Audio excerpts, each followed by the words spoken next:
होगा। काफ़ी बड़े अमाउंट में सब्सिडी दी जा रही है। रूरल कंज्यूमर की बात करें तो आप देखेंगे कि मात्र उनका 3 रुपया है, खरीद हमने कहा 7 रुपया है, तो 4 रुपये का कॉस्ट जो है वो सब्सिडी के रूप में सरकार भर रही है। जब सिंचाई के पैसे की बात करेंगे तो 75 पैसे में सिंचाई का दिया जा रहा है, 75 पैसे पर यूनिट, जबकि उसका कॉस्ट 7 रुपये पड़ रहा है। तो देखिए किसानों को 6 रुपया 25 पैसे की सब्सिडी ऐसे ही दी जा रही है।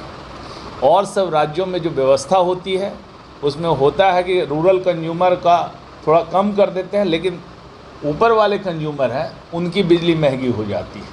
लेकिन राज्य सरकार ने वो नहीं किया। राज्य सरकार ने सीधा सब्सिडी का अमाउंट दूसरे कंज्यूमर पे नहीं लादा, उन्होंने अपने पॉकेट से, अपने खाते से, बिहार में ऐसा पहला राज्य है कि ये काम कर रहा है। छत में जाना पड़ता है तो ये काम कर रही है। 1,25,000 किलोमीटर की सड़क है तो उसको मेंटेनेंस में कितना खर्च लगता है आप समझ सकते हैं। वैसे ही स्टेट हाईवे का है, नेशनल हाईवे का है, सबको मेंटेन करना पड़ता है।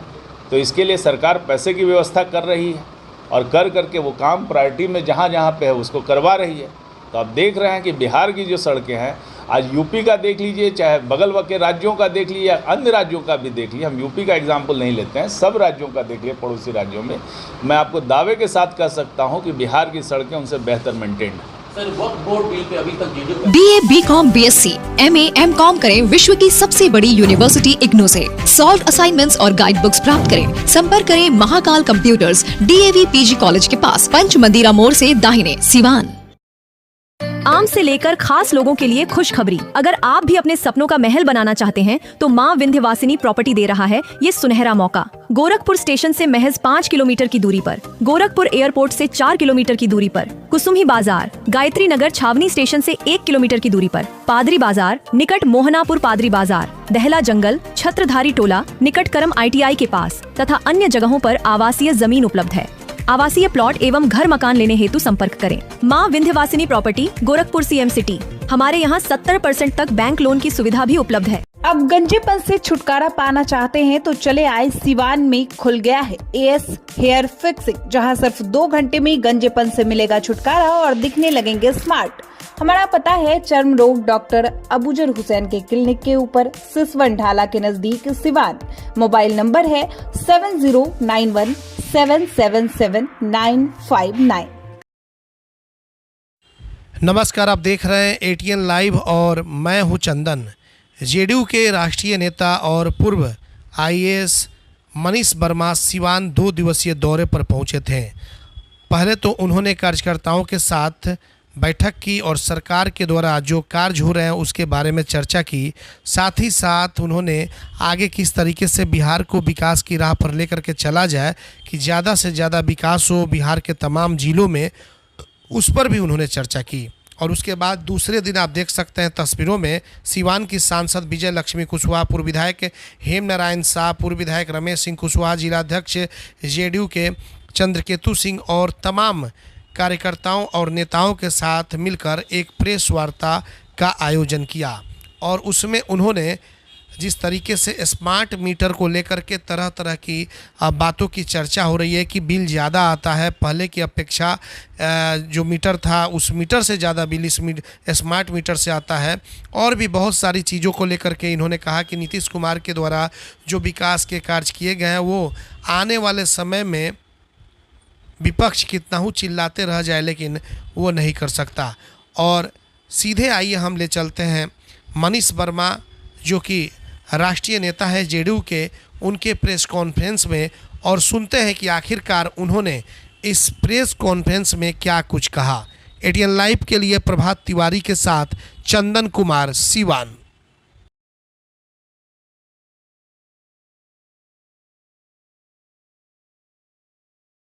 हम जाकर के संगठन के सबसे निचले स्तर तक जाएं, पंचायत अध्यक्षों तक जाएं, प्रखंड अध्यक्षों तक जाएं और उनकी समस्याओं को समझें और हम अपने संगठन का विस्तार किस तरह से गांव और टोलों में कर सकते हैं उनसे समझें और फिर उनको ही यह जिम्मेदारी दें कि हम अपने संगठन का विस्तार प्रत्येक गांव, प्रत्येक टोलों में, प्रत्येक समाज में हम कैसे कर पाएँ। इसके लिए प्रयास हो रहा है। और इसी क्रम में कार्यकर्ता समागम सर्वप्रथम मुजफ्फरपुर डिस्ट्रिक्ट से आरंभ हुआ। 2 दिन वहाँ कार्यक्रम चला और सभी प्रायः जितने भी हमारे कार्यकर्ता हैं, प्रखंड अध्यक्ष हैं, पंचायत अध्यक्ष हैं, जिला कार्यकारिणी के सदस्य हैं और जिला के जितने पदाधिकारी हैं, राज्य स्तरीय पदाधिकारी हैं, विधायक हैं, पूर्व विधायक हैं, विधायक प्रत्याशी हैं और हर तरह के नेता, हर क्षेत्र के नेता, हर प्रकोष्ठ के नेता इस कार्यक्रम में शामिल हो रहे हैं। सबसे विचार विमर्श हो रहा है, सब अपनी बातें बता रहे हैं और इसका लाभ जो है संगठन को मिलेगा और आगामी 2025 के चुनाव में भी इसका असर दिखेगा। स्मार्ट मीटर को लेकर लगातार विपक्ष द्वारा विरोध किया जा रहा है, ऐसे में क्या करना है? देखिए, स्मार्ट मीटर टेक्नोलॉजी को पूरे देश में अप्रिशिएट किया गया है, केंद्र सरकार ने किया है और अन्य राज्यों में लगा है। कई राज्यों में पहले भी, बहुत पहले वो स्मार्ट मीटर नहीं था, प्रीपेड मीटर था। इस तरह का मणिपुर राज्य और कई राज्यों में भी लगा। तो यदि स्मार्ट मीटर में कोई तकनीकी प्रॉब्लम हो रही है तो उसका हम एग्ज़ामिन करवाएंगे, करवाया जा भी रहा है और उसमें जो भी तकनीकी प्रॉब्लम आ रही है उसको दूर करके मीटर का काम है कि वो जितना बिजली का कंजम्पशन हो रीड करे और उसके अनुसार उसका पैसे का भुगतान हो। राज्य सरकार ने पहले से भी, आप जान रहे हैं, 15,000 करोड़ की सब्सिडी दे रखी है, वो सीधे कंज्यूमर को जाता है। किसी अन्य राज्य में इस तरह की व्यवस्था नहीं है। आपको समझना होगा कि बिजली का रेट जब हम खरीदते हैं तो मोर देन 7 रुपये से अधिक पड़ता है जब हम बाहर मार्केट से खरीदते हैं। और बिजली एक ऐसी कमोडिटी है जिसमें कंपनियां दूसरे उत्पादक कंपनियों से, चाहे एनटीपीसी हो चाहे राज्य की कंपनियां हो, सबसे बिजली खरीदी जाती है और ख़रीद करके उसमें पैसे लगते हैं और उसका फिर वो बेचती है कंज्यूमर को और कंज्यूमर से जो भुगतान आता है उसी से वो खरीद का पैसे की पेमेंट होती है। कोई मुफ्त की चीज़ नहीं है ये, इसमें हज़ारों हजार करोड़ रुपए खर्च किए जाते हैं। और ख़ास करके राज्य सरकार ने, पूरे देश में मात्र एक ऐसा राज्य सरकार है जिसमें अपने हिसाब से वो 15,000 करोड़ की सब्सिडी जनता को दे रही है। आप जब बिल देखेंगे या कुछ भी उसमें देखेंगे कि कितना उसमें लगा और कितना सरकार ने दिया, ये आपको स्पष्ट होगा। काफ़ी बड़े अमाउंट में सब्सिडी दी जा रही है। रूरल कंज्यूमर की बात करें तो आप देखेंगे कि मात्र उनका 3 रुपया है, खरीद हमने कहा 7 रुपया है, तो 4 रुपये का कॉस्ट जो है वो सब्सिडी के रूप में सरकार भर रही है। जब सिंचाई के पैसे की बात करेंगे तो 75 पैसे में सिंचाई का दिया जा रहा है, 75 पैसे पर यूनिट, जबकि उसका कॉस्ट 7 रुपये पड़ रहा है। तो देखिए, किसानों को 6 रुपया 25 पैसे की सब्सिडी ऐसे ही दी जा रही है। और सब राज्यों में जो व्यवस्था होती है उसमें होता है कि रूरल कंज्यूमर का थोड़ा कम कर देते हैं, लेकिन ऊपर वाले कंज्यूमर हैं उनकी बिजली महंगी हो जाती है। लेकिन राज्य सरकार ने वो नहीं किया। राज्य सरकार ने सीधा सब्सिडी का अमाउंट दूसरे कंज्यूमर पे नहीं लादा, उन्होंने अपने पॉकेट से, अपने खाते से, बिहार में ऐसा पहला राज्य है कि ये काम कर रहा है और इसलिए ये पैसा सीधा जो है कंज्यूमर को जा रहा है और वो बताई जा रही है राशि। तो ये राज्य सरकार का, बिहार राज्य की पहल है। लोगों को बरगलाया जा रहा है, उसको गलत समझाया जा रहा है कि इससे नुकसान होगा, ये नहीं होगा। ये एक व्यवस्था है, कहीं भी है तो मीटर की व्यवस्था होती है, मीटर से मेजर होता है और मेजर हो करके पेमेंट आपको करना पड़ता है। ये सुविधा के लिए बनाया गया था और शहरों में जो कंज्यूमर है इस सुविधा का उपयोग कर रहे हैं। आपको बिजली का बिल भुगतान के लिए दौड़ना नहीं पड़ता है। लेकिन यदि कोई उसमें जो कह रहे हैं खामियां हैं, मुझे तो शहरों में तो ये बात नहीं आ रही है, ये गांवों में बात आ रही है। तो हम जो है गांव का भी उसका स्टडी करवा करके उसका जो भी है, जो भी सिस्टम है उसको और दुरुस्त कर देंगे। लेकिन आपको ये जानना पड़ेगा, ये देखना पड़ेगा कि जो लोग यहाँ पर विरोधी दल और कई लोग जो है फ्री बिजली और इस तरह की बात कर रहे हैं, फ्री बिजली की बात नहीं है। आप जैसी आप कोई चीज़ फ्री कर दीजिएगा तो उसका दुरुपयोग होना शुरू हो जाता है। जल का, नल जल का मामला देखिए, फ्री में नल जल का एक तरह से हुआ, मात्र 30 रुपए का है, हालांकि पैसा तो देते नहीं है, लेकिन फिर भी उसका दुरुपयोग हो गया। कई जगह नल टूटे रहते हैं, बह रहा है पानी, चल रहा है, कोई देखने वाला नहीं। तो जब भी थोड़ा शुल्क लगता है, थोड़ा ही शुल्क लगता है, तो उसका उपयोग बेहतर होता है। तो कहीं भी कोई निःशुल्क चीज़ें होती है तो बहुत अच्छा उसका उपयोग नहीं हो पाता। इसीलिए जैसे आप पार्क की व्यवस्था देख लें, कोई पार्क है, फ्री का पार्क है, लेकिन यदि शुल्क वहाँ होता है तो लोग जाते हैं, 2-4 रुपया ही पेमेंट करते हैं, लेकिन उसका सही ढंग से उपयोग करते हैं कि उसमें कुछ शुल्क देना पड़ता है। तो ये शुल्क देना पैसा कमाने की व्यवस्था नहीं है, ये व्यवस्था है कि सिस्टम को बढ़िया से चलाया जाए। पंजाब में बिजली फ्री कर दी गई और उसका असर है, इतना बड़ा दुरुपयोग हुआ कि वहाँ पर ग्राउंड वाटर की स्थिति एकदम ख़त्म हो गई और वहाँ धान और चावल के उत्पादन करने में पंजाब में किसान के द्वारा फ्री बिजली चला करके पूरा का पूरा ग्राउंड वाटर ख़त्म हो गया। 700-800 फीट तक ग्राउंड वाटर पहुँच गई, ये स्थिति पहुँच गई। सर वक्त संशोधन बिल पे एक मिनट। तो इस तरह आपको देखना होगा कि बिहार में बिजली के लिए बहुत बड़ा रिफॉर्म किया गया। कोई अन्य प्रदेश ऐसा नहीं है, ये वही प्रदेश है जहाँ पर महीनों महीनों बिजली नहीं आती थी, गांव-गांव में बिजली नहीं रहती है, आज घर घर बिजली पहुंचा दी गई है। ये सरकार का कमाल है कि आपको घर घर बिजली, कौन ऐसा प्रदेश देश में है कि जहां गांव में 17-18 घंटे बिजली रहती है? कोई भी आपको ऐसा प्रदेश नहीं मिलेगा। गांव में बहुत कम बिजली सप्लाई करते हैं, तो यहाँ पर हम लोग 17-18 घंटे बिजली का सप्लाई यहाँ पर करवा रहे हैं। खेती की समस्या देखिए, जब खेती में नहीं था, जब बारिश नहीं हुई थी, तो पूरे बिहार में कृषि है यही बिजली पे आधारित थी और मात्र 75 पैसे में वो शुल्क दे करके सब जगह धान की फसल को बचाया गया था। कितना बड़ा काम हुआ पूरे देश में, इसकी चर्चा नहीं होती है।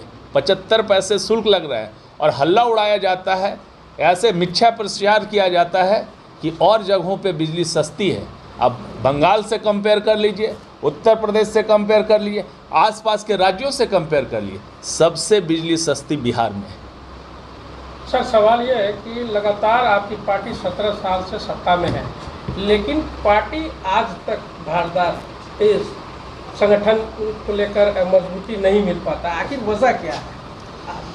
देखिए, ये कहना बहुत गलत होगा कि पार्टी का संगठन धारदार नहीं। लोकसभा का रिजल्ट अभी देखिए, 20 सालों में कई सरकार का ऐसी हालत होती है, 10 साल में ही ऐसी हालत होती है, एंटी इनकम्बेंसी आ जाता है कि लोग चाहते हैं कि नए लोग आए, नया मुख्यमंत्री बने। ये तो हमारे मुख्यमंत्री माननीय नीतीश कुमार जी की बात है, उनके काम की बात है।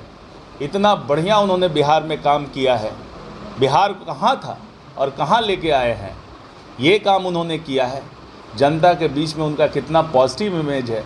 अब विरोधियों से भी पूछेंगे तो सब ये स्वीकारते हैं कि नीतीश कुमार जी ने काम किया है। तभी तो अरे अकेले रहता तो कोई बात ही नहीं होती ना। जब हम गठबंधन में लड़ रहे हैं तो सीटें आधे से लड़ते हैं, तो नेचुरली कि आधी ही सीट पे ना हमको मिलेगा। नहीं, बैसाखी की बात नहीं है, सबका अपना स्ट्रेंथ है। जो हमारे साथी हैं गठबंधन के, उनका भी अपना समर्थन बेस है। हम नहीं ना कह सकते हैं कि भाई उनका कोई समर्थन ही नहीं है, उनका भी समर्थन है, हमारा भी समर्थन है, और सब मिलजुल के सरकार चला रहे हैं। इतने सालों से जो सरकार चली है वो गठबंधन की सरकार चली है, कभी भी ऐसा नहीं हुआ कि हम लोग अकेले सरकार चलाएं। लेकिन गठबंधन, अरे भाई मुखिया नीतीश कुमार हैं, नीतियां सरकार के द्वारा और नीतीश कुमार जी के द्वारा बनाई गई है, और जो काम हुआ है वो तो नीतीश कुमार जी की परिकल्पना है, तभी तो बिहार आगे बढ़ा है। गठबंधन का सहयोग तो रहा ही है, साथियों का सहयोग तो रहा ही है, हम उनके कंट्रीब्यूशन को निगेट कैसे कर सकते हैं। और जब से नरेंद्र मोदी जी की सरकार केंद्र में है, उनका भी सहयोग प्राप्त हुआ है, तो इसमें हम निगेट थोड़ी कर सकते हैं। सब जगह से, सब माध्यम से काम होता है।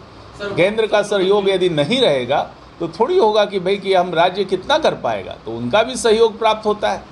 राज्य अपने संसाधनों से बहुत कामों को किया है। अब नल का जल हुआ, राज्य अपने संसाधन से किया है। वैसे हाईवे का प्रोजेक्ट होता है तो केंद्र सरकार का सहयोग प्राप्त होता है, रेलवे का प्रोजेक्ट होता है तो केंद्र सरकार का सहयोग प्राप्त होता है, लेकिन राज्य सरकार के द्वारा अपना अनुरक्षण नीति लागू किया गया है। अरे आप देखिएगा कि यहाँ भी कोई भी सड़क है, चाहे आप वहाँ पर अनुरक्षण नीति है, तो आपको छोटी छोटी सड़कें भी मेंटेन होकर के मिलती है। जब हम मुजफ्फरपुर से यहाँ पे आए लोगों ने कहा, गूगल ने दिखाया 3 घंटे 15 मिनट में पहुंचेंगे और 2 घंटे में हम यहाँ के सिवान के आसपास पहुंच गए। तो ये स्थिति है। सड़कों की स्थिति बेहतर ना होती तो इतनी जल्दी थोड़ी पहुंचते हैं। सर वो संशोधन बिल पे सर जेडीयू का अभी तक स्टैंड क्लियर नहीं हो पाया सर, उसके बारे में सर बताया सर। शहर में अभी भी वैसे गड्ढे हैं जहां टोटो पलट जाता है, लोगों को चोट भी लगती है। आप बबरिया मोड़ से आइएगा तो आपको वहां मिल जाएगा, आयुर्वेदिक कॉलेज के पास तो वहां भी मिल जाएगा बड़े बड़े गड्ढे। देखिए, ये म्यूनसिपल एडमिनिस्ट्रेशन का, शहर की सड़कें जो होती है उसका मेंटेनेंस म्यूनसिपल एडमिनिस्ट्रेशन के तहत होता है और म्यूनसिपल एडमिनिस्ट्रेशन में थोड़ा फंड की कमी थी और उसको अभी दूर किया जा रहा है। हमको लगता है कि और यदि फंड की उपलब्धता उसको प्राप्त होगी तो नेचुरल है कि ये सब गड्ढे वड्ढे और जो है और बेहतर काम शहरों में हो पाएगा। हमने गाँव में सड़कों का निर्माण किया है। 1,25,000 किलोमीटर पूरे राज्य में सड़कें का निर्माण किया गया है। इतना बड़ा नेटवर्क आप सोचिए, कितना पैसे से कितना इन्वेस्टमेंट करके हुआ। और सरकार जो है न सिर्फ बना रही है बल्कि उसके अनुरक्षण के लिए प्रतिबद्ध है। सड़कें होती है 5 साल के लिए, 10 साल के लिए बनती है, फिर ख़राब हो जाती है, फिर उसको बनाना पड़ता है। तो लगातार इसमें पैसा इन्वेस्ट करना पड़ता है और दसों हज़ार करोड़ से ऊपर हर साल इसमें जो है अनुरक्षण में जाना पड़ता है। तो ये काम कर रही है। 1,25,000 किलोमीटर की सड़क है तो उसको मेंटेनेंस में कितना खर्च लगता है आप समझ सकते हैं। वैसे ही स्टेट हाईवे का है, नेशनल हाईवे का है, सबको मेंटेन करना पड़ता है। तो इसके लिए सरकार पैसे की व्यवस्था कर रही है और कर करके वो काम प्रायोरिटी में जहाँ जहाँ पे है उसको करवा रही है। तो आप देख रहे हैं कि बिहार की जो सड़कें हैं, आज यूपी का देख लीजिए, चाहे बगल के राज्यों का देख लीजिए, अन्य राज्यों का भी देख लीजिए। हम यूपी का एग्जाम्पल नहीं लेते हैं, सब राज्यों का देख लीजिए, पड़ोसी राज्यों में। मैं आपको दावे के साथ कह सकता हूँ कि बिहार की सड़कें उनसे बेहतर मेंटेन है। सर वक्फ बोर्ड बिल पे अभी तक जेडीयू का स्टैंड क्लियर नहीं हो पाया है। क्यों नहीं क्लियर है? इसी में आप लोगों ने इसको डाल दिया। नहीं, आप गलत बात कह रहे हैं। वक्फ बोर्ड पे बहुत क्लियर स्टैंड है। वक्फ बोर्ड में जेडीयू का स्टैंड एकदम क्लियर है। वक्फ बोर्ड में कहा गया कि भाई जो प्रस्ताव लाए गए हैं वो सबसे जो भी अफेक्टेड कम्युनिटी है उसके साथ विमर्श करके, विचार करके, सबके विचार से और सबकी सहमति से आनी चाहिए थी। तो इसीलिए तो जब बिल आया तो जदयू ने इसका किया समर्थन कि भाई इसको जेपीसी को रेफ़र कर दिया जाए और जितने भी इसमें स्टेक होल्डर हैं सबसे मंतव्य लिया जाए कि क्या आपकी राय है और सब मंतव्यों पर विचार करके एक सर्वसम्मति से उसके बाद बिल पारित होगा। इसमें कहाँ कोई गलत स्टैंड है? मन में तो डर है कि मस्जिद ले लिया जाएगा, ईदगाह ले लिया ये इसमें क्यों, कैसे ले लिया जाएगा भी?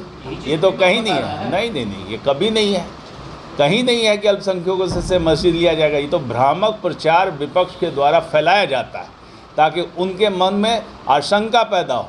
ये कहीं नहीं लिखा हुआ है। अब वक्फ बोर्ड का उसका बिल का देखिए, कहीं पे नहीं लिखा हुआ है। उसमें जो बातें लिखी हुई है बहुत तार्किक है और जो उसमें जो आएंगे संशोधन, उस संशोधन जैसे आएगा सर उस पर विचार होगा और विचार के बाद उस पर निर्णय लिया जाएगा। सर प्रशांत किशोर ने कहा है कि नीतीश कुमार की राजनीति है जो कि 3 S से खत्म हो जाएगी, जैसे शराबबंदी, स्मार्ट मीटर और सर्वे। क्या लगता है? प्रशांत किशोर क्या राजनीति में है? प्रशांत किशोर तो एक मुहिम चला रहे हैं। उनका तो अभी राजनीति में करियर भी शुरू नहीं हुआ। अक्टूबर को पार्टी बना रहे हैं। पार्टी बनाएंगे तब ना उनका करियर शुरू होगा। अभी तो आंदोलन चला रहे हैं वो। कौन सा है? कौन प्रशांत किशोर है? अरे भाई, जिताया करते थे, उन्होंने तो सबको जिताया है। उन्होंने मोदी जी को जिताया है, उन्होंने नीतीश कुमार को जिताया, उन्होंने सबको जिताया है। कौन से विचारधारा के हैं प्रशांत किशोर? और मैं क्या उनकी बात करूं? वो तो रणनीतिकार है। हमारे यहाँ सब जगह पे सभी पार्टियां जो हैं रणनीतिकार, प्रचार करने वाला, सब पोस्टर बैनर लगाने वाले का सहयोग लेती है, नारा लिखने वाले का सहयोग लेती है, सब पार्टियां लेती हैं। हम लोगों ने भी पहले लिया है। तो क्या असर क्या पड़ेगा भाई? वो तो जनता को फैसला लेना है ना। जनता जानती है कि जिनका काम, पहले उनका काम क्या था? पहले उनका काम था इस तरह से मोबिलाइज करना, टीवी में ऐड देना, सोशल मीडिया में ऐड देना, सब जगह सोशल मीडिया के माध्यम से प्रचार करना, यही उनका काम हुआ करता था। पार्टी में भी थे। पार्टी में उनको रखा गया था, लेकिन पार्टी में रहे कहाँ? उनको तो जगह जगह जा करके विभिन्न पार्टियों के साथ, जब कोई अपनी आइडियोलॉजी नहीं है तो जिस पार्टी का मिला उसी जगह जुड़ गए।